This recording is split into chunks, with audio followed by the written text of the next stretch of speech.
bem? Estamos direto da Casa de Leitura do Legislativo Caxiense, para onde o Café com Letras retorna. Tivemos algumas edições na Feira do Livro, que acabou de se encerrar aqui em Caxias do Sul, a 31ª edição. Então, na Casa de Leitura, embora no cenário tradicional, ainda com um personagem que também compôs a Feira do Livro aqui em Caxias do Sul, o professor e filósofo Armindo Trevisan, com quem conversaremos agora. Professor, é uma honra tê-lo conosco. É um prazer estar em Caxias, onde lecionei na própria universidade. Na UX? Em 1971, por aí, 72.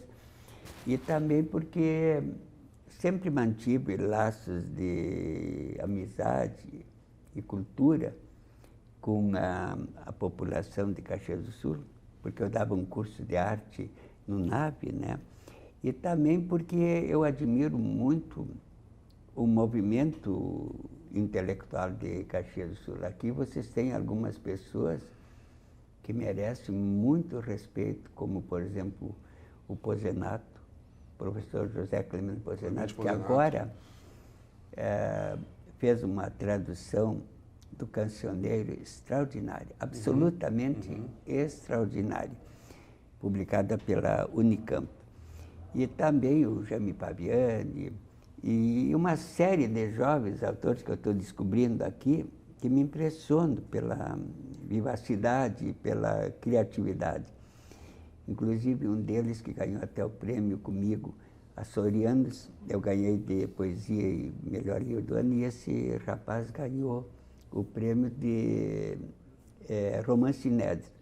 Por isso, então, Caxias, para mim, é um local de acolhimento intelectual e que eu respeito muito.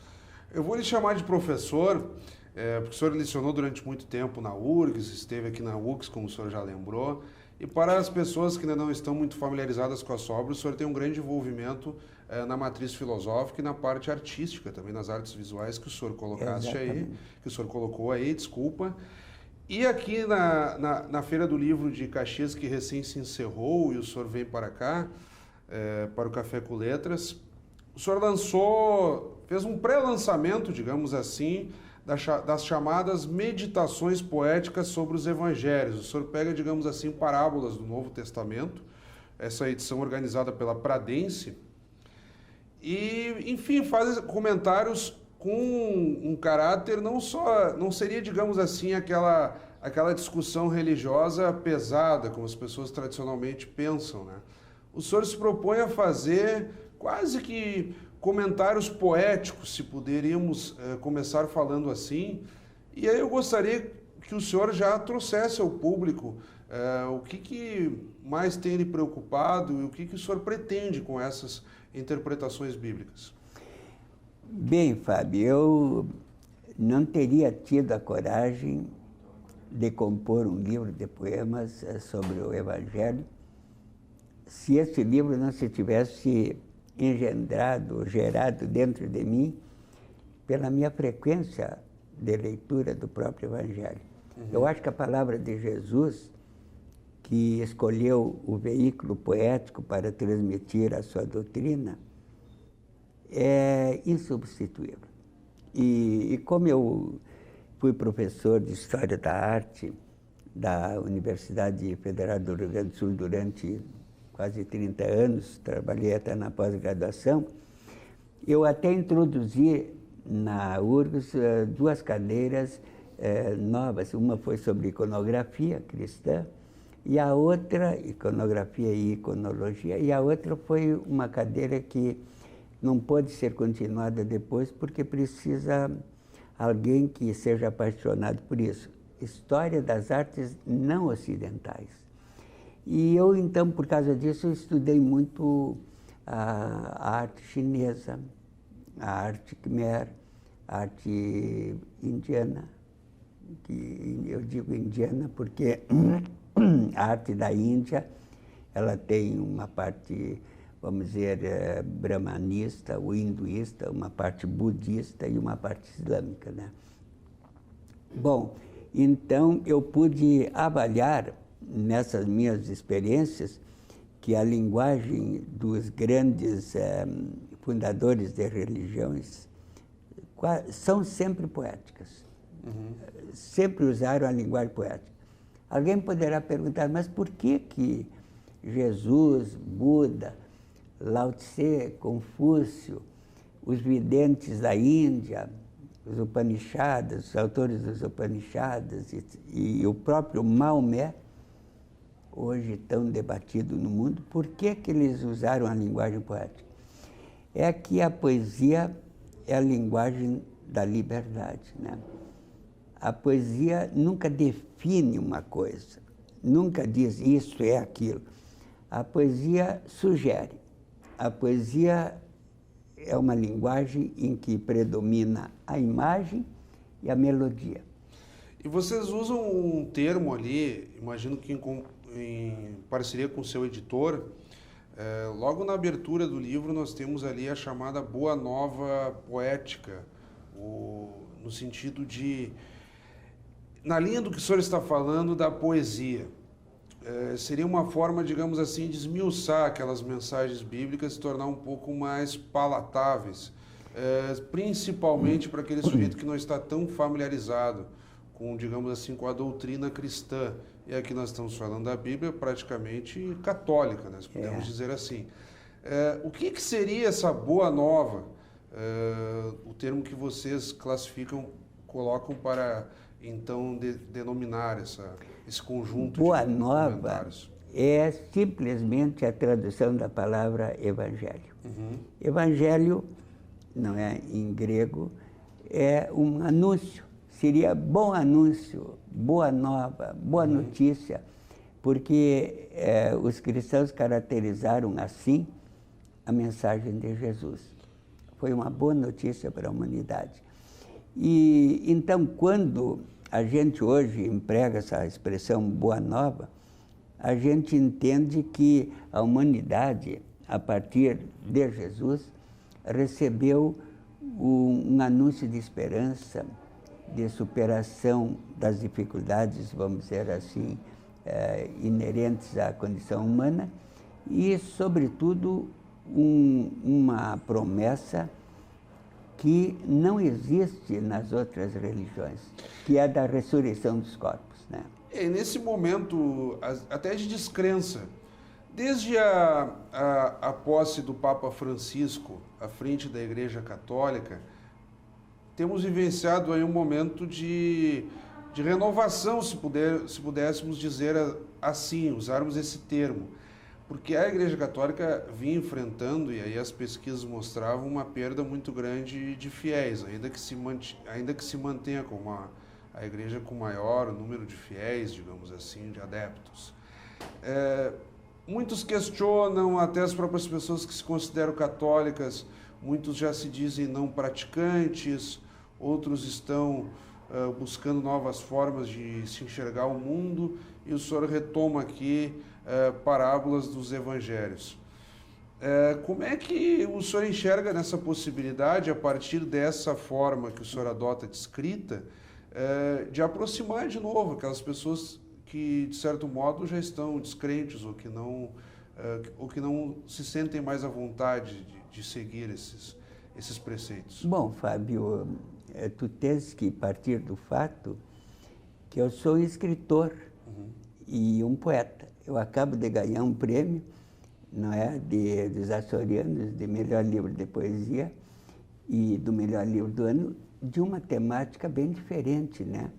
Foi a temática erótica, com o meu livro A Adega Imaginária. Sim, mas aí estamos falando de outra obra. Então, pois é, então tu vê que a minha finalidade não é necessariamente converter as pessoas. Para isso, existem os missionários, existem os pregadores dos púlpitos cristãos, existem grandes bispos como Dom Helder, Dom Pedro Casaldálica, ou então... Então o senhor não tem essa intenção, não, digamos assim? A minha intenção é, através dessa maravilha que é a poesia, uma criação de onde nasceu a própria linguagem, porque os primeiros textos sumerianos já trazem poemas. É através dela levar as pessoas a descobrirem as emoções e os sentimentos que estão inerentes à mensagem de Jesus. E então, nesse processo criativo, o que o senhor descobre de releituras? Digamos, até aquele sujeito mais familiarizado com a leitura bíblica possa ver, pô, mas não havia pensado por esse lado, né? Justamente, é aí que tu estás dizendo que a palavra da poesia é criativa. Quer dizer, da mesma forma como Jesus, quando falava do seu reino, das suas exigências, ele sempre partia para uma imagem. O reino dos céus é semelhante a um pastor que tinha 100 ovelhas e perdeu uma. Ele deixou as 99 no aprisco e foi atrás daquela. O que significa isso?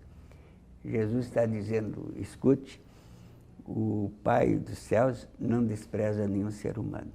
Ele vai atrás daquele que está mais precisado. Por isso, a esperança é para todos. Ou então, quando ele diz, por exemplo, de uma forma bem simpática, o reino dos céus é semelhante a uma mulher que tinha 10 dracmas, que é uma moeda bastante valiosa. Perdeu uma.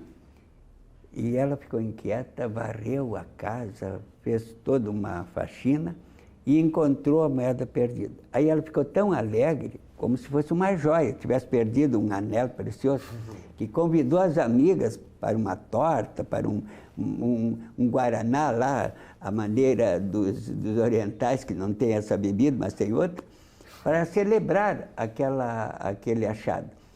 O que isso significa? É uma imagem tão linda, humana, para dizer, olhem, vocês prestem bem atenção à preciosidade das minhas palavras. Não perco nenhuma dracma, não perco nenhuma das minhas verdades. O mundo atual, por exemplo, perdeu muito a esperança. Então, o Papa Francisco veio trazer esperança ao mundo, trazer esperança que é possível, depois de toda essa avalanche de marxismos, comunismos e socialismos variados, não é? Que é possível encontrar uma outra forma, quem sabe, de socialismo, de utilização das riquezas do mundo, de relacionamento humano que melhore as nossas condições de vida. Não é possível que a humanidade esteja na mão de mais ou menos 1000 famílias que detêm, vamos dizer, 70% da renda humana. Isso é uma clamorosa injustiça, é anti-evangélica. E o senhor toca em pontos sensíveis, que é um desafio não só mundial, mas que está se evidenciando bastante no cenário brasileiro.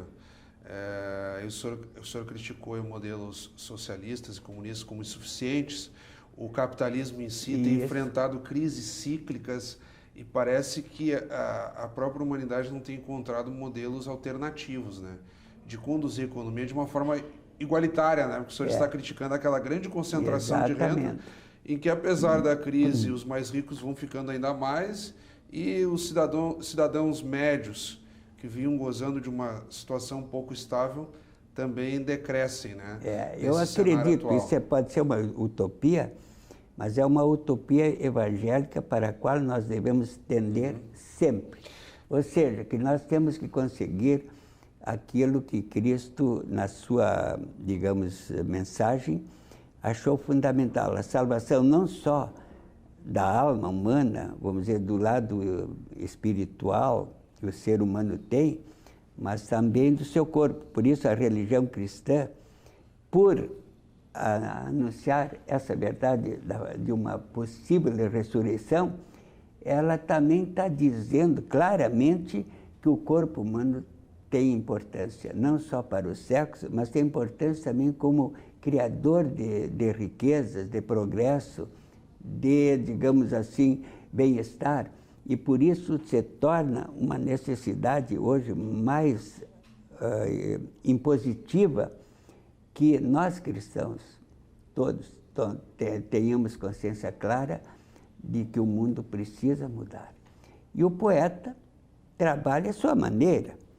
Eu trabalho fundamentalmente com sentimentos e emoções. Se alguém acha que isso é pouca coisa, eu vou citar um grande neurocientista atual, que é Jean-Pierre Changeux, autor daquele livro famoso O Homem Neuronal, que é um conhecido do nosso grande cientista Ivan Schiato. Ele provavelmente é um dos 10 maiores neurocientistas do mundo, que ele disse que nós desprezamos uma coisa muito importante no homem atual, as suas emoções. Olha, dito por um cientista, e que lida logo com o quê? Com a massa cerebral. O senhor está falando dos estudos, é uma coisa, né, séria. Ele tem um livro, Razão e Emoção, onde ele chega a dizer o seguinte: eu me desinteressei até um tanto da arte abstrata, porque a arte abstrata baniu o homem. E eu preciso do homem. Eu quero que o homem continue a manifestar essas emoções, porque elas são, no fundo, as coisas que movem o ser humano aos seus objetivos.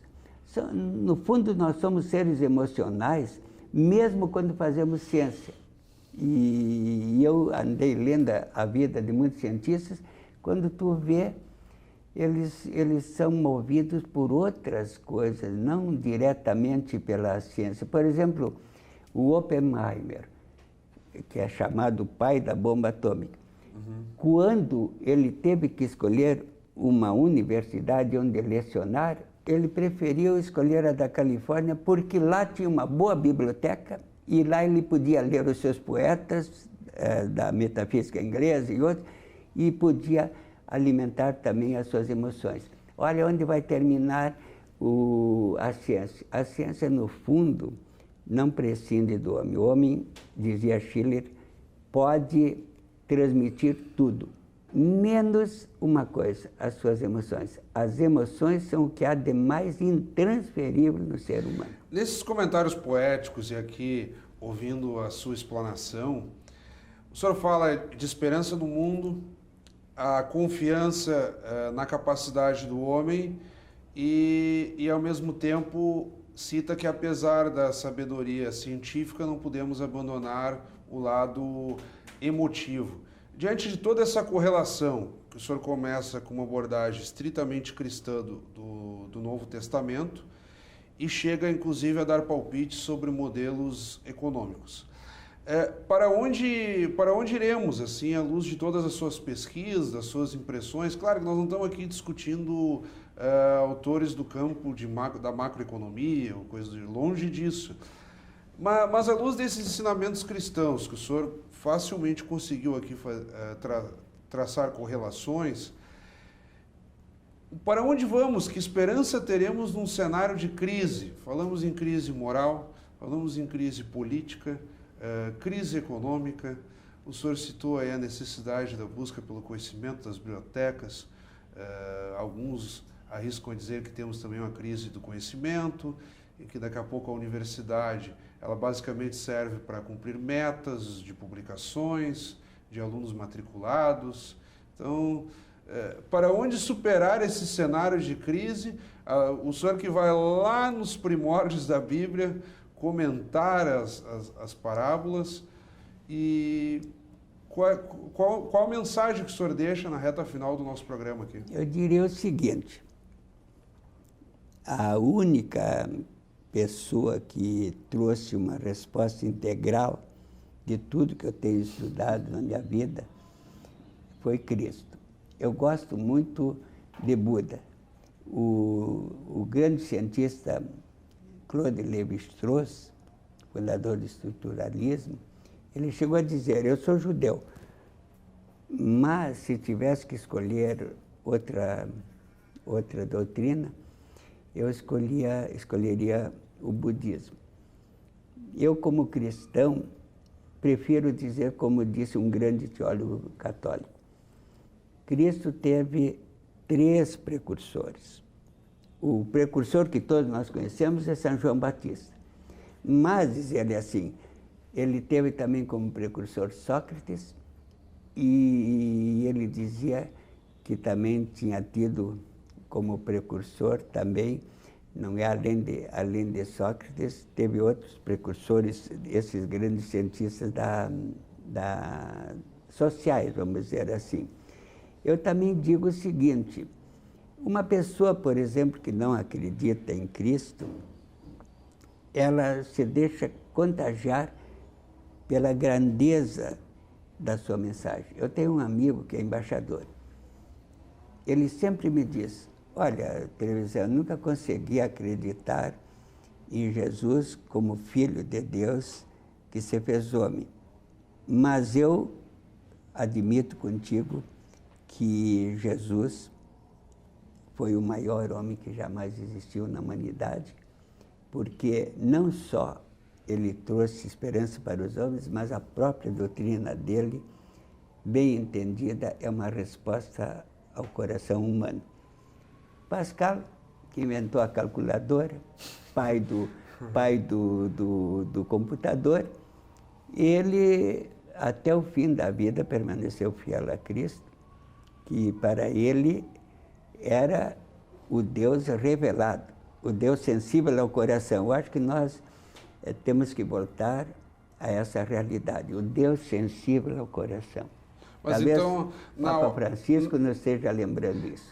Então, pela ótica do senhor, então vamos aos primórdios. Vamos retomar ali, o senhor citou referências cristãs, citou o budismo, então citou até personagens judeus. Então... o terceiro precursor, então, segundo Romano Guardini, seria São João Batista, o primeiro, um judeu, seria Sócrates, o grande pai da filosofia grega, e seria Buda, o homem da compaixão, o homem que no Oriente abriu os olhos das pessoas para a grande verdade que nós não só devemos amar os homens, mas devemos amar todo o ser vivo. Eu sou, pelo menos na opinião geral, que aceita, um poeta. E o poeta deve defender a vida. O poeta deve defender a emoção. O poeta deve defender uma coisa que estava fora de moda até agora e que começa a ser respeitada porque o Papa Francisco a trouxe de volta, a ternura. Nós acabamos criando com a técnica e com nossa ganância econômica um mundo cruel, um mundo que não respeita mais nem a natureza.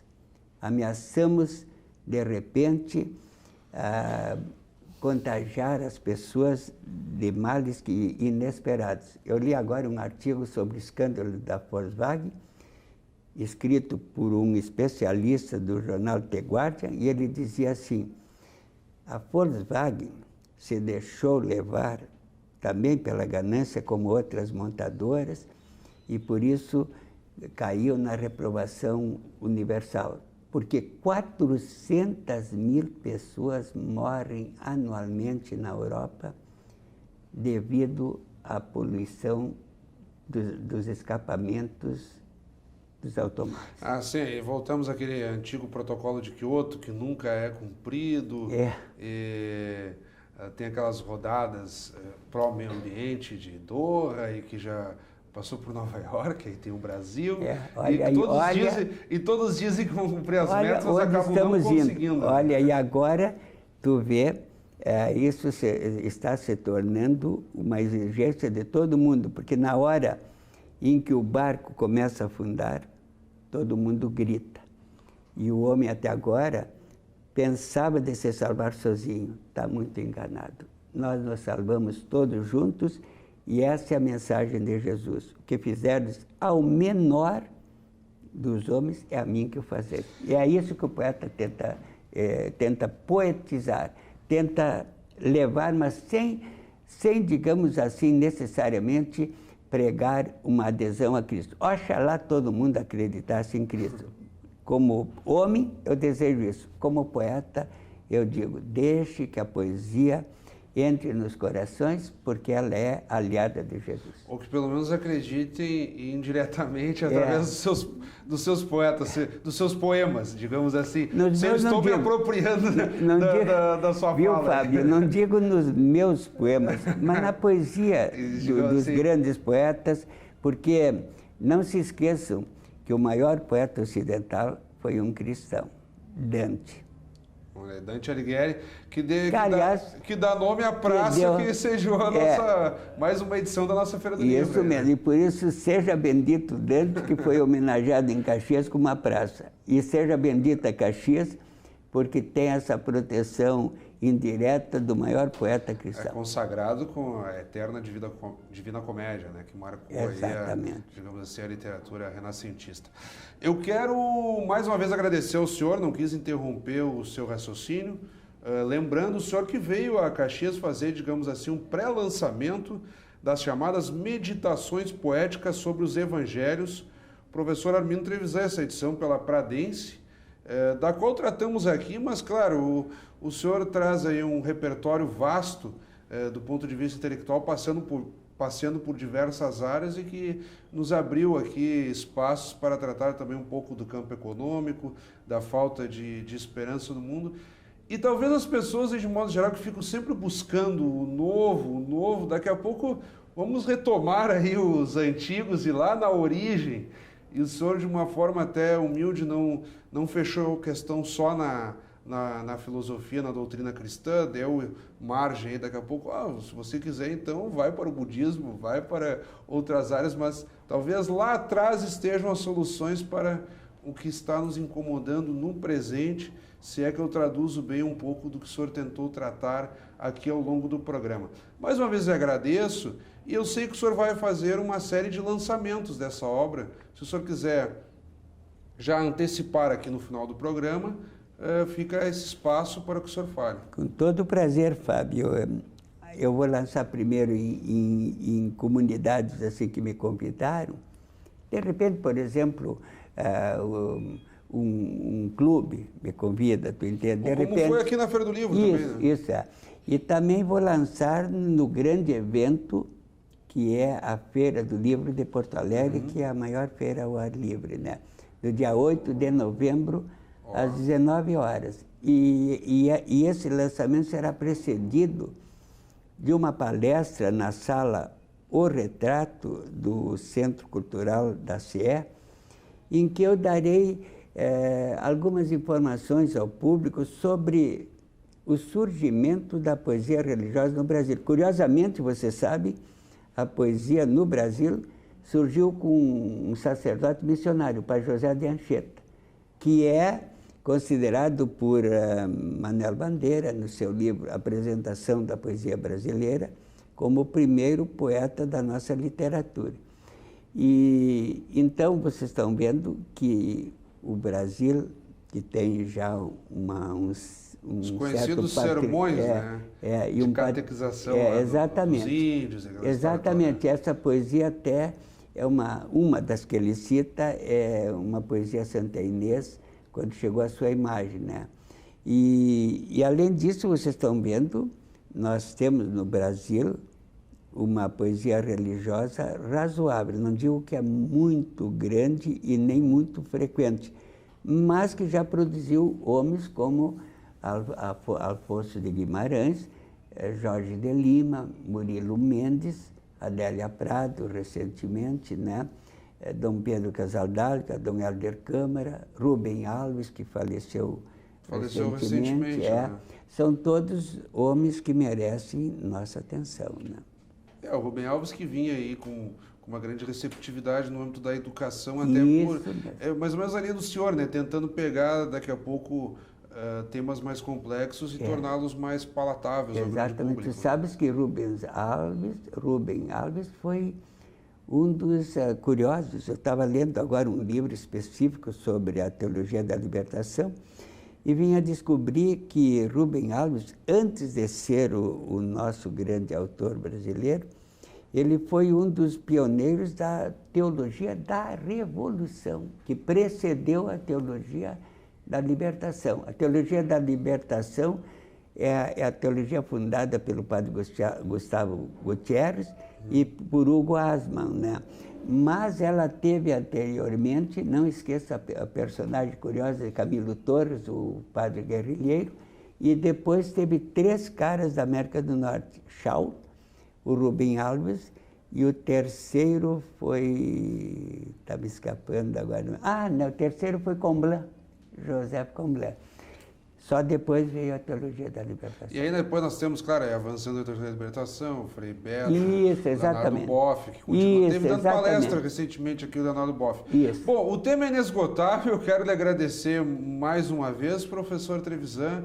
Foi uma honra mesmo poder recebê-lo aqui na Casa de Leitura do Legislativo, já nesse pós-feira do livro de Caxias do Sul, mas ainda retomando um dos personagens aqui que marcou a edição de 2015 da Feira do Livro em Caxias. Muito obrigado, professor. Bem, Fábio, eu agradeço a tua gentileza, a tua perspicácia, a tua inteligência de possibilitar abordagens também laterais, vamos dizer, do assunto.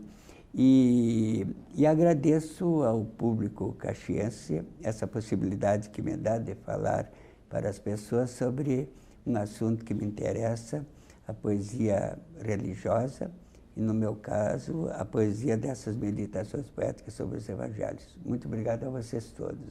Nós aqui reiteramos o agradecimento ao senhor. Como sempre, então, convidamos a todos que continuem acompanhando a programação do nosso canal 16. Até o próximo Café com Letras.